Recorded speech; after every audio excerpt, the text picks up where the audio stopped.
तो दोस्तों नमस्कार, क्या हाल है। स्वागत है आपका खबर एचपी में। तो आइए नजर डालते हैं हिमाचल की तमाम मुख्य बड़ी खबरों पर। अगर इससे पहले आप वीडियो को लाइक नहीं किए हैं तो लाइक कर दीजिए और चैनल में नए हैं तो चैनल को सब्सक्राइब कर लीजिए। अभिषेक मनु सिंघवी की याचिका पर राज्यसभा सांसद हर्ष महाजन को नोटिस। हिमाचल प्रदेश हाईकोर्ट ने राज्यसभा चुनाव में कांग्रेस के प्रत्याशी रहे अभिषेक मनु सिंघवी की याचिका पर भाजपा के नवनिर्वाचित सांसद हर्ष महाजन को नोटिस जारी किया है। शनिवार को हाईकोर्ट में मामले की सुनवाई हुई। वहीं याचिकाकर्ता पक्ष की दलीलें सुनने के बाद न्यायाधीश अजय मोहन गोयल की अदालत ने चुनाव में विजेता रहे भाजपा सांसद एवं प्रतिवादी बनाए गए हर्ष महाजन को नोटिस जारी किया। इस मामले में अगली सुनवाई 23 मई को होगी। हिमाचल प्रदेश में 27 फरवरी को पूर्ण हुई राज्यसभा चुनाव प्रक्रिया को कांग्रेस प्रत्याशी और वरिष्ठ अधिवक्ता अभिषेक मनु सिंघवी ने प्रदेश हाईकोर्ट में चुनौती दी है। मतदान में बराबरी के बाद पर्ची से निकाले गए परिणाम पर सवाल उठाते हुए सिंघवी ने चुनाव रद्द करने की गुहार लगाई है। कहा कि पर्ची जिस प्रत्याशी की निकलती है उससे हारा हुआ करार देने की धारणा कानूनी रूप से न्यायसंगत नहीं है। सरकारी स्कूलों में बच्चे पहनेंगे पसंद की वर्दी। राज्य के सरकारी स्कूलों में नया सेशन शुरू हो चुका है। वह प्रदेश के स्कूलों में 5.5 लाख बच्चे पसंद की वर्दियां पहनेंगे। इस सप्ताह स्कूलों में पीटीएम की बैठकें होंगी, जिसमें अभिभावक एसएमसी तय करेंगे कि बच्चों को कौन से रंग की वर्दी सिलेक्ट किया जाए। वह प्रदेश सरकार की यह मुहिम इसलिए है ताकि प्राइवेट स्कूलों की तर्ज पर बच्चों को लाया जा सके, इसके साथ ही उनका आत्मविश्वास मजबूत हो सके। मैं बता दें कि लड़कियों के लिए सलवार कमीज या स्कर्ट शर्ट में एक ड्रेस चुनने का विकल्प भी स्कूलों को दिया गया। सरकार पूर्व की तरह पहली से 8वीं कक्षा की सभी लड़कियों को और आरक्षित वर्ग के लड़कों को वर्दी खरीद के लिए 600 रुपये बैंक खाते में देती रहेगी। हिमाचल की चारों सीटों पर चुनाव लड़ेगी बहुजन समाज पार्टी। जब बहुजन समाज पार्टी यानी कि भाजपा हिमाचल प्रदेश की चारों लोकसभा सीटों पर अपने प्रत्याशी को चुनाव मैदान पर उतारेगी। शुक्रवार को भाजपा के प्रदेश नेतृत्व और केंद्रीय समन्वयकों के बीच प्रत्याशियों के नाम को लेकर मैराथन बैठक का आयोजन पार्टी के प्रदेश कार्यालय रक्कड़ कॉलोनी ऊना में किया गया। बैठक के दौरान प्रदेश के चारों संसदीय क्षेत्रों से लोकसभा चुनाव का टिकट पाने की चाहत रखने वाले भाजपा नेता भी मौजूद रहे। बता दें कि बैठक की अध्यक्षता पूर्व सांसद एवं केंद्रीय समन्वयक राजा राम ने की, जबकि 2 केंद्रीय समन्वयकों में पूर्व राज्यसभा सांसद डॉक्टर अवतार सिंह करीमपुरी और दयाचंद भी मौजूद रहे। वे पार्टी के प्रदेश उपाध्यक्ष विजय बावड़ी प्रदेश नेतृत्व के रूप में बैठक में पधारे। इस मौके पर केंद्रीय समन्वयक एवं पूर्व सांसद राजा राम ने कहा कि भाजपा ने कार्यकर्ताओं और पदाधिकारी के साथ चर्चा करने के बाद प्रदेश के चारों संसदीय सीटों पर अपने प्रत्याशी उतारने का ऐलान किया है। प्रत्याशी की तय करने वाले स्क्रीनिंग कमेटी के सदस्य भी थे भाजपा में शामिल तेजेंद्र सिंह बिट्टू। कांग्रेस छोड़कर भाजपा में शामिल हुए तेजेंद्र सिंह बिट्टू हिमाचल में पार्टी के सह प्रभारी होने के नाते लोकसभा और विधानसभा उपचुनाव के लिए प्रत्याशी तय करने वाली स्क्रीनिंग कमेटी में भी शामिल थे। बीते दिनों तक बिट्टू पूरी सक्रियता से प्रत्याशियों के चयन में जुटे हुए थे। शनिवार सुबह बिट्टू के पार्टी छोड़ने की सूचना ने हिमाचल कांग्रेस में हलचल मचा दी है। प्रदेश में बीते दिनों 6 कांग्रेस विधायकों के बागी होने के मामले को भी बिट्टू के इस्तीफे से जोड़कर देखा जा रहा है। उधर महाराष्ट्र के कांग्रेस नेता और पूर्व में प्रदेश के सह प्रभारी रह चुके संजय दत्त की फिर से इसी पद पर नियुक्ति होने की संभावना भी जताई जा रही है। कंगना बोली, हिमाचल में कांग्रेस की अधर्मी सरकार को हटाने का समय आ गया। हिमाचल प्रदेश के संसदीय क्षेत्र मंडी से भाजपा प्रत्याशी कंगना रनौत ने कहा कि अब हिमाचल से कांग्रेस सरकार को हटाने का समय आ गया है। उन्होंने कांग्रेस सरकार को अधर्मी सरकार की भी संज्ञा दी। उन्होंने बनाचन बीस क्षेत्र के चैलचौक में जनसभा के दौरान आक्रामक रुख दिखाया और कांग्रेस को निशाने पर लिया। इससे पहले उन्होंने रोड शो किया। कंगना ने मंडी जिला के बड़ा देव कमरूनाग के जयघोष के भाषण शुरू करते हुए कहा कि सीएम सुखविंदर सिंह सुक्खू यह बयान देते हैं कि उन्होंने हिंदुत्ववादी प्रदेश में अपनी सरकार को स्थापित किया है। इससे यह स्पष्ट हो जाता है कि उनकी हिंदुत्व को लेकर क्या सोच है। उन्होंने कहा कि प्रदेश में आज भ्रष्टाचार अपने चरम पर है। कहा कि देश में सिर्फ एक ही गारंटी चल रही है, वो है सिर्फ मोदी की गारंटी। उन्होंने कहा कि कांग्रेस सरकार ने मंडी के एयरपोर्ट और शिव धाम को बंद करके जिले के लोगों से धोखा किया है। इस अवसर पर उन्होंने पहाड़ी लहजे में जनता से संवाद किया और बतौर सांसद जनता की सेवा करने का वचन दिया। उनके साथ पूर्व सीएम एवं नेता प्रतिपक्ष जयराम ठाकुर भी मौजूद रहे। पूर्व विधानसभा अध्यक्ष गंगू राम मुसाफिर की हुई घर वापसी समर्थकों के साथ कांग्रेस में हुए शामिल। लोकसभा चुनाव से पहले प्रदेश अध्यक्ष प्रतिभा सिंह ने पूर्व विधानसभा अध्यक्ष गंगू राम मुसाफिर की घर वापसी करवा दी है। शनिवार को प्रदेश कांग्रेस मुख्यालय राजीव भवन में सिरमौर के पच्छाद विधानसभा क्षेत्र से पूर्व में विधायक रहे गंगू राम मुसाफिर अपने कई समर्थकों के साथ कांग्रेस में शामिल हुई। प्रतिभा ने उनका दोबारा पार्टी में शामिल होने पर स्वागत किया और कहा कि मुसाफिर के आने से कांग्रेस को मजबूती मिलेगी। पार्टी में वापसी के बाद मुसाफिर ने शिमला संसदीय सीट को लेकर आयोजित बैठक में भी भाग लिया। पार्टी सूत्रों ने बताया कि मुसाफिर को जल्द संगठन में कोई दायित्व दिया जाएगा। मुसाफिर ने मंडी में लोकसभा उपचुनाव के दौरान नाचन का प्रभारी रहते मंडी के एकमात्र निर्वाचन क्षेत्र से कांग्रेस प्रत्याशी प्रतिभा सिंह को बढ़त दिलाने में सफलता हासिल की थी। चिकित्सक का लाइसेंस लेने के लिए नेक्सेट पास करना जरूरी। जो डॉक्टर बनने और लाइसेंस के लिए अब एनएमसी की नेक्सेट यानी कि नेशनल एग्जिट टेस्ट पास करना जरूरी होगा। मैं एमबीबीएस छात्रों के लिए भारत में लाइसेंस प्राप्त करने और चिकित्सिका का अभ्यास करने के लिए यह एकमात्र परीक्षा होगी।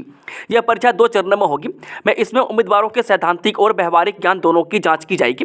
मैं बता दें कि एक बार लागू होने के बाद यह परीक्षा नीट पीजी और एफएमजीई की परीक्षा की जगह ले लेगी। मैं जो भारत में चिकित्सा अभ्यास के लिए पंजीकरण प्राप्त करने के लिए विदेशी मेडिकल स्नातकों के लिए करवाई जाती है। बता दें कि इस परीक्षा को अपनाने के लिए अटल मेडिकल और अनुसंधान विश्वविद्यालय नेरचौक ने हाल ही में एमबीबीएस की पढ़ाई में बहुत से बदलाव किए हैं। विश्वविद्यालय ने इस ओर जाने की ओर पूरी तैयारी कर ली है। यह टेस्ट 2025 से शुरू हो जाएगा। बता दें कि एक बार टेस्ट की प्रक्रिया शुरू होगी तो इस टेस्ट को पास किए बिना कोई भी डॉक्टर नहीं बन पाएगा। मैं अटल मेडिकल और अनुसंधान विश्वविद्यालय नेरचौक के परीक्षा नियंत्रक डॉक्टर प्रवीण शर्मा का कहना है कि परीक्षा का उद्देश्य मेडिकल स्नातक की शिक्षा और प्रशिक्षण के न्यूनतम सामान्य मानकों के संदर्भ में देश भर में योगात्मक मूल्यांकन में एक रूपता लाना है। मैं इस पर हम भी काम कर रहे हैं और 2025 में इस परीक्षा को करवाने के लिए विश्वविद्यालय की ओर से एमबीबीएस की पढ़ाई में पहली बार 1997 के बाद व्यापक परिवर्तन किए हैं। ग्रीन टैक्स बैरियर मनाली में पर्यटकों को अगले सप्ताह मिलेगी फास्टैग सुविधा। जो आपदा से बैकफुट पर आई कुल्लू घाटी अब पटरी पर आने लगी है। वे मनाली के आलू ग्राउंड के पास स्थापित ग्रीन टैक्स बैरियर पर अब फिर से ऑनलाइन फास्टैग सुविधा मिलने जा रही है। इन दिनों बैरियर में 3 दिनों से इनका ट्रायल चल रहा है। वे पर्यटन विभाग अगले सप्ताह से इस सेवा को सैलानियों की सुविधा के लिए शुरू कर देगा। वे पर्यटक सीजन में रोज 3000 से 4500 पर्यटक वाहन मनाली आते हैं। वे पिछले साल बरसात में आई आपदा के दौरान ब्यास नदी के रौद्र रूप में आलू ग्राउंड में स्थापित ऑनलाइन ग्रीन टैक्स बैरियर भी भाग गया था। मैं इसके बाद पर्यटन विभाग ने आपदा को देखते हुए यहां ऑफलाइन भी सैलानियों से ग्रीन टैक्स लेना बंद कर दिया था। मैं सड़क की हालत ठीक होने पर अक्टूबर-नवंबर के बाद से पर्यटन विभाग ने ग्रीन टैक्स लेना शुरू किया है। पीएम मोदी और मेरे नाम से कांप रही है कांग्रेस। कंगना रनौत बोली, बेटियों पर सवाल उठाने वालों को वोट न दें। हिमाचल प्रदेश की मंडी संसदीय सीट को लेकर बीजेपी और कांग्रेस के बीच वार पलटवार का सिलसिला लगातार बरकरार है। मैं कांग्रेस द्वारा कंगना को बाहरी बताए जाने पर कंगना ने जवाबी हमला बोला है। उन्होंने कहा कि मैं हिमाचल की बेटी हूं, मुझे कांग्रेस के प्रमाण पत्र की आवश्यकता नहीं है। पालमपुर में दरार से काट डाली कॉलेज की छात्रा। जब पालमपुर में एक सनसनीखेज मामला सामने आया है। यहां पालमपुर के बस स्टैंड में एक सिरफिरे युवक ने एक कॉलेज की छात्रा को दरार से काट डाला। बताया जा रहा है कि युवक ने युवती के सिर पर 10 से 12 बार दरार से किए, जिसके बाद युवती गंभीर रूप से घायल हो गई। यह भी पता चला है कि छात्रा की 4 अंगुलियां कट गई है। घायल अवस्था में युवती को अस्पताल ले जाया गया। बताया जा रहा है कि युवती सुलह क्षेत्र की रहने वाली है। अब मामला क्या है और युवक ने युवती पर क्यों जानलेवा हमला किया, इसका अभी तक पता नहीं चल पाया है। लेकिन पुलिस मौके पर पहुंच गई और आरोपी युवक को गिरफ्तार कर लिया है। वह आरोपी युवक मस्सल का रहने वाला है। वह पालमपुर में 2 दिन में 2 वारदातों से क्षेत्र सहम उठा है। वह पिछले कल ही भवाराना में 50 वर्षीय महिला की पुलिया के नीचे लाश मिली थी। परीक्षा देने से वंचित रहे विद्यार्थियों की परीक्षाएं 3 मई से होंगी शुरू, डेट शीट जारी। जो मौसम की विपरीत परिस्थितियों या अपरिहार्य कारणों से परीक्षा नहीं दे पाए विद्यार्थियों की परीक्षाएं 3 मई से शुरू हो रही है। हिमाचल प्रदेश स्कूल शिक्षा बोर्ड ने डेट शीट जारी कर दी है। ये परीक्षाएं 3 मई से 9 मई तक विभिन्न परीक्षा केंद्रों में आयोजित की जाएंगी। करीब ऐसे 76 विद्यार्थी हैं जो कि विभिन्न कारणों से परीक्षा नहीं दे पाए थे। जानकारी के मुताबिक बता दें कि मौसम की विपरीत परिस्थितियों व अपरिहार्य कारणों से परीक्षा नहीं दे पाए विद्यार्थियों की सूची बोर्ड की ओर से 24 मार्च तक मांगी थी, ताकि ऐसे परीक्षार्थियों को पुनः परीक्षा का अवसर प्रदान किया जा सके। अब बोर्ड ने परीक्षा देने से छूटे विद्यार्थियों को पुनः परीक्षा का अवसर प्रदान करते हुए संबंधित कक्षाओं की डेट शीट जारी कर दी है। हिमाचल प्रदेश स्कूल शिक्षा बोर्ड सचिव डॉक्टर मेजर विशाल शर्मा ने कहा कि करीब 76 विद्यार्थियों की सूची प्राप्त हुई थी, जो कि विभिन्न कारणों या परीक्षा देने से वंचित रह गए थे। इन विद्यार्थियों की परीक्षाएं 3 मई से 9 मई तक आयोजित की जा रही है। शेड्यूल बनाया गया है। हिमाचल में बारिश और ओलावृष्टि ने मचाई तबाही, पेड़ उखड़ने से कई गाड़ियों को नुकसान, आईएमडी का अलर्ट जारी।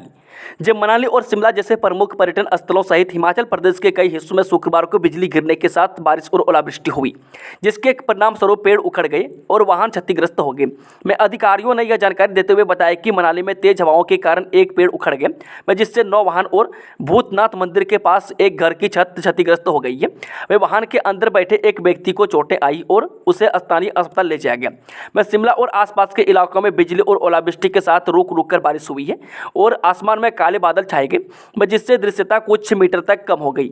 राज्य के कई हिस्सों में पेड़ उखड़ने और ओलावृष्टि होने की भी खबरें आ रही है। स्थानीय मौसम विज्ञान केंद्र ने 20 अप्रैल से 23 अप्रैल तक राज्य के मध्य पहाड़ी इलाकों में अलग अलग स्थानों पर बारिश और ऊंचाई वाले कुछ स्थानों पर बारिश या हिमपात होने का अनुमान जताया है। सतपाल सत्ती का बड़ा आरोप, भ्रष्टाचार पर सरकार को घेरा।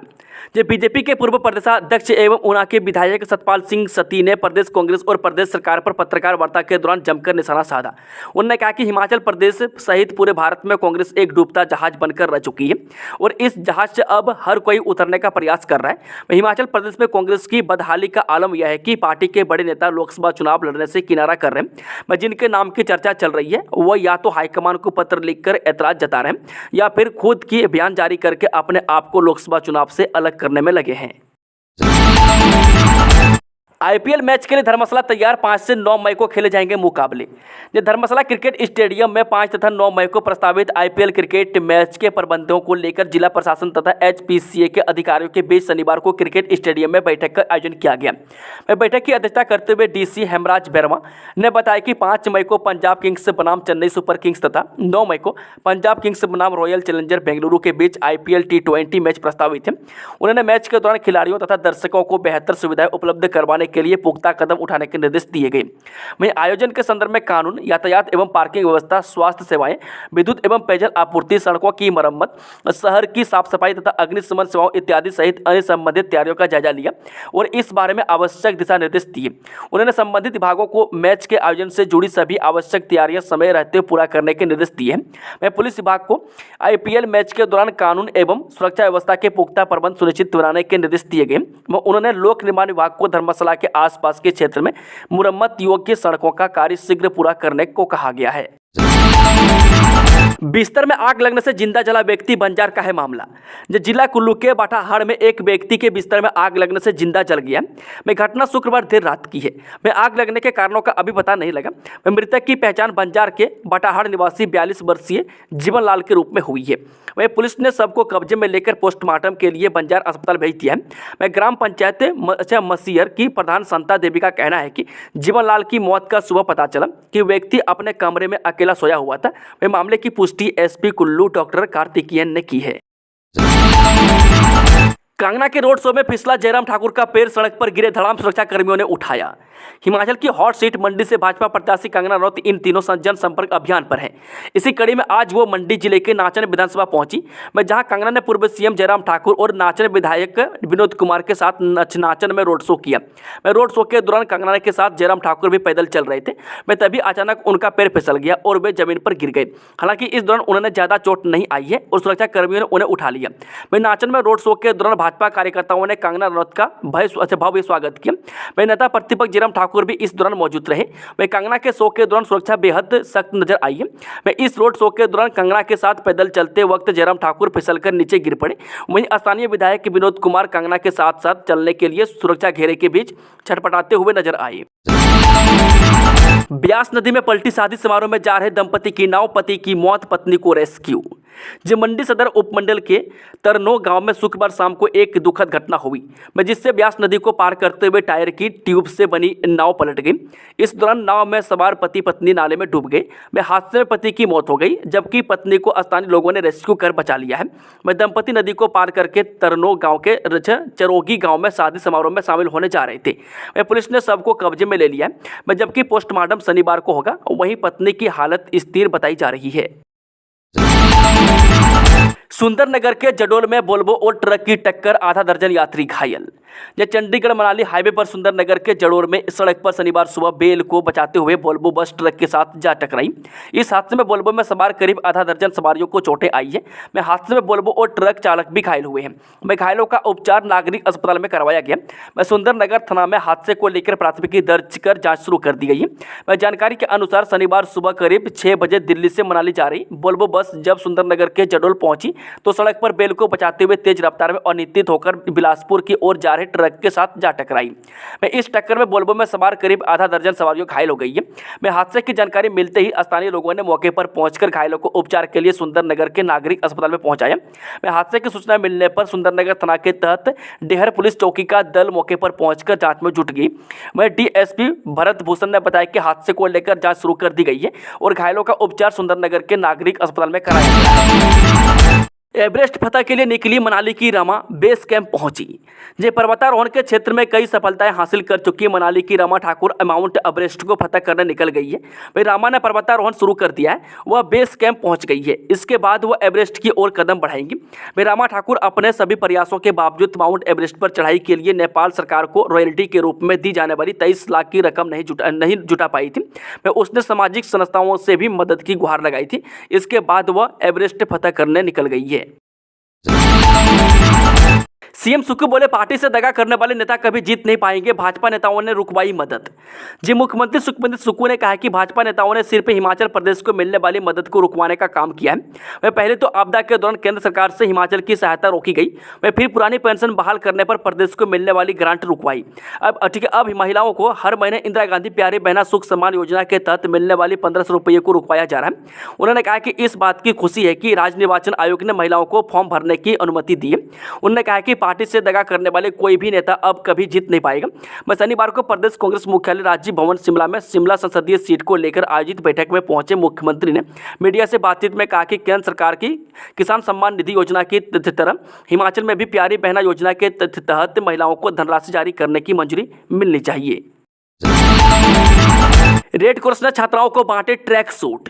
जब रेड क्रॉस सोसाइटी ने राजकीय कन्या वरिष्ठ माध्यमिक विद्यालय लक्कड़ बाजार में जरूरतमंद छात्राओं को ट्रैक सूट, जूते और ब्लेजर बांटे। में रेड क्रॉस अस्पताल कल्याण अनुभाग की वरिष्ठ सदस्य शशि सूद ने यह जानकारी दी। उन्होंने बताया कि स्कूल की 32 जरूरतमंद छात्राओं को मदद की गई है। इस मौके पर स्कूल के उप प्रधानाचार्य Sanjeev Kumar, red cross society की कार्यकारी सदस्य किमी सूद, सुविधा देवी, कुमुद सूद, वीरेंद्र सिंह विष्ट मौजूद रहे। जोल सप्पड़ में मकान से शराब की 86 पेटियां बरामद, 3,34,000 रुपये कीमत। जो चुनावी बेला में हमीरपुर जिले में राज्य कर एवं आबकारी विभाग ने बड़ी मात्रा में शराब बरामद की है।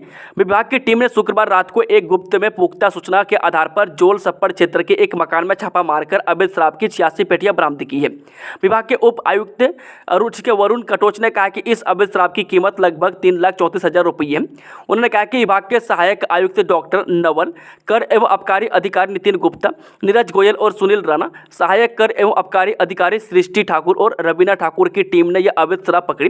विभाग की टीम ने तुरंत पुलिस को इसकी सूचना दी और अवैध शराब पुलिस की टीम को सौंप दी। सुजानपुर में खुला भाजपा का मंडल कार्यालय, केंद्रीय मंत्री अनुराग ठाकुर ने किया शुभ आरंभ। जब आने वाले लोकसभा व सुजानपुर के विधानसभा उपचुनाव के लिए सुजानपुर भाजपा का मंडल कार्यालय खुल गया। में पंजाब नेशनल बैंक सुजानपुर शाखा के द्वितीय धरातल पर पार्टी कार्यालय बनाया गया। शनिवार को भारतीय जनता पार्टी के मंडल कार्यालय का केंद्रीय सूचना प्रसारण एवं खेल मंत्री भारत सरकार अनुराग सिंह ठाकुर ने विधिवत रूप से शुभ आरंभ किया। इस मौके पर सुजानपुर विधानसभा में होने वाले उपचुनाव के भाजपा प्रत्याशी पूर्व विधायक राजेंद्र राणा भी विशेष रूप से उपस्थित रहे। मनीष गर्ग बोले, आवश्यक सेवाओं में तैनात व्यक्तियों को ही पोस्टल बैलेट की सुविधा। जो मुख्य निर्वाचन अधिकारी मनीष गर्ग ने कहा कि लोकसभा और विधानसभा उपचुनाव की ड्यूटी में तैनात व्यक्ति अनुपस्थित मतदाता के रूप में पोस्टल बैलेट के माध्यम से मतदान करने के लिए पात्र होंगे। वह सुविधा के लिए आवश्यक सेवाओं में तैनात व्यक्तियों को नोडल अधिकारियों की ओर से प्रमाणित किया जाना आवश्यक होगा कि मतदान के दिन ड्यूटी पर तैनात हैं। उन्हें संबंधित सहायक रिटर्निंग अधिकारी के पास 12 मई तक फॉर्म 12D जमा करवाना होगा। वह नोडल अधिकारी इसे संबंधित रिटर्निंग अधिकारी या सहायक रिटर्निंग अधिकारी को प्रेषित करेंगे। वह नोडल अधिकारियों के साथ आयोजित बैठक में उन्होंने यह जानकारी दी।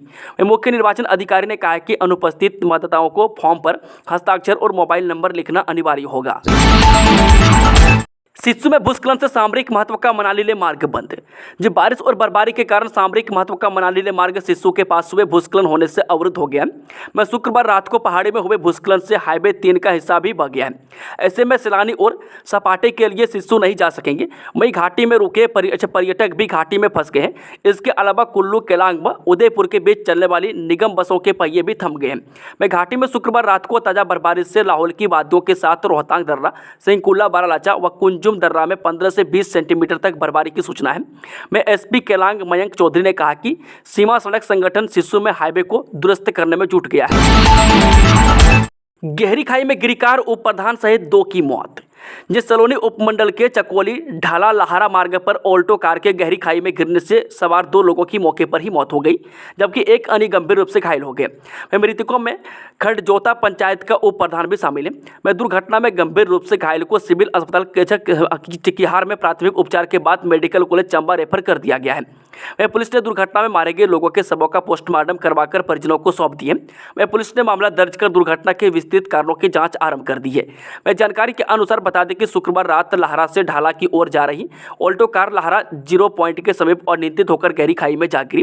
परिणाम स्वरूप कार में सवार खड़जोता पंचायत के उप प्रधान नागेश वासी गांव सियूल और डिपो होल्डर चतरो राम वासी गांव लाहरा की मौके पर मौत हो गई। अब उद्घाटन पट्टिका में सिर्फ निर्वाचित का नाम। हिमाचल सरकार ने राज्य की सरकारी योजनाओं के उद्घाटन और शिलान्यास की पट्टिकाओं पर लिखे जाने वाले नाम को लेकर लिखित आदेश जारी कर दिए हैं। वहीं मुख्यमंत्री सुखविंदर सुक्खू ने विधानसभा सत्र के दौरान इस बारे में विपक्ष की आपत्ति के बाद आश्वासन दिया था। इस आश्वासन के आधार पर अब मुख्य सचिव ने सभी प्रशासनिक सचिवों, विभागाध्यक्षों और उपायुक्तों को यह पत्र लिखा है। यह पत्र 26 फरवरी 2024 का है, लेकिन लोक निर्माण विभाग के फील्ड दफ्तरों में अब पहुंचा है। दिल्ली भेजी गई रेगुलराइजेशन की फाइल। मुख्य निर्वाचन अधिकारी हिमाचल ने रेगुलराइजेशन की फाइल को दिल्ली भेज दिया है। अब भारत निर्वाचन आयोग की इस पर कोई फैसला देगा। राज्य सरकार ने विभिन्न महकमों में 31 मार्च 2024 को 2 साल पूरे करने वाले अनुबंध कर्मचारियों की रेगुलराइजेशन के लिए सिंगल मंजूरी चुनाव आयोग से लेने का निर्णय लिया था। इस कारण मामला मुख्य निर्वाचन अधिकारी को भेजा गया था, जो अब दिल्ली चला गया। जहां तक टीजीटी बैच वाइज नियुक्ति का मामला है, तो इस प्रपोजल से चुनाव आयोग सहमत नहीं है। बता दें कि तर्क दिया जा रहा है कि चुनाव आचार संहिता के अनुसार लोकसभा आयोग या राज्य चयन आयोग की भर्तियों के मामले में छूट मिलती है, लेकिन यह प्रस्ताव बैच वाइज नियुक्तों का है, इसलिए इस केस को अभी तक न दिल्ली भेजा गया है, न ही सरकार को मंजूरी दी गई है। दूसरी तरफ जेबीटी और शास्त्री में बैच वाइज नियुक्ति भी लगभग इसी तरह अटक जाएंगी। हालांकि ये दोनों मामले अभी न्यायालय में विचाराधीन है। शुक्रवार को हिमाचल हाईकोर्ट में शास्त्री भर्ती का मामला सुनवाई के लिए लगा था। हेमंत शर्मा बनाम हिमाचल सरकार केस में अब सुनवाई 8 मई को तय हुई है। राज्य सरकार की ओर से केंद्रीय योजनाओं में राज्य का वित्तीय हिस्सा देने को लेकर भी मामला चुनाव आयोग से उठाया गया है। चुनाव आचार संहिता के कारण नई फंड एलोकेशन पर भी रोक लग गई है। जालंधर में बम विहार गिरोह के 2 सदस्य गिरफ्तार।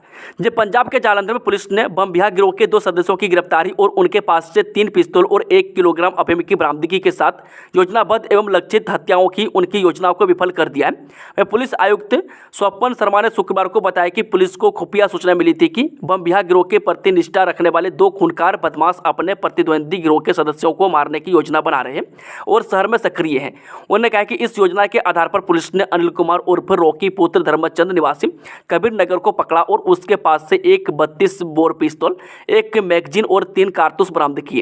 उन्होंने कहा कि रॉकी के खिलाफ 20 से अधिक मामले लंबित थे और वह राज्य भर में 8 साल से जेल में बंद था। चंडीगढ़ में पंजाबी भाषा को बनाएंगे नंबर 1। भाजपा प्रत्याशी संजय टंडन ने दावा किया है कि इस सीट पर भाजपा की जीत के बाद अगले 5 वर्ष चंडीगढ़ के लिए स्वर्णिम काल जैसे होंगे। वहीं चंडीगढ़ में पंजाबी भाषा को भी नंबर 1 भाषा बनाकर दिखाएंगे। उन्होंने चंडीगढ़ वासियों से कहा है कि अपना भरपूर सहयोग और समर्थन चाहता हूं मैं, ताकि चंडीगढ़ से भाजपा की जीत के बाद अगले 5 साल में आपकी सेवाओं में हाजिर रह सकूँ। वहीं प्रदेश अध्यक्ष जितेंद्र पाल मल्होत्रा की अध्यक्षता में गुरुवार को भाजपा कार्यकर्ताओं की प्रदेश कार्यालय में आयोजित बैठक में टंडन संबोधित कर रहे थे। उन्होंने कहा कि अभी तक जितने भी सर्वे आए हैं, अगर उनकी औसत भी निकाली जाए तो देश की बड़ी सर्वे एजेंसियां खुद यह दावा कर रही है कि भाजपा को 224 के लोकसभा चुनाव में कम से कम 370 से ज़्यादा सीटों पर विजयश्री मिल रही है। दोस्तों, खबरों का सिलसिला समाप्त होता है। अगर जानकारी पसंद आई तो वीडियो को लाइक, शेयर, चैनल को सब्सक्राइब जरूर कर लें और कमेंट बॉक्स में कमेंट करके बताएं कि आप न्यूज़ को किस जिले पंचायत से देख रहे हैं। Thank you, all the best. जय हिंद, जय हिमाचल।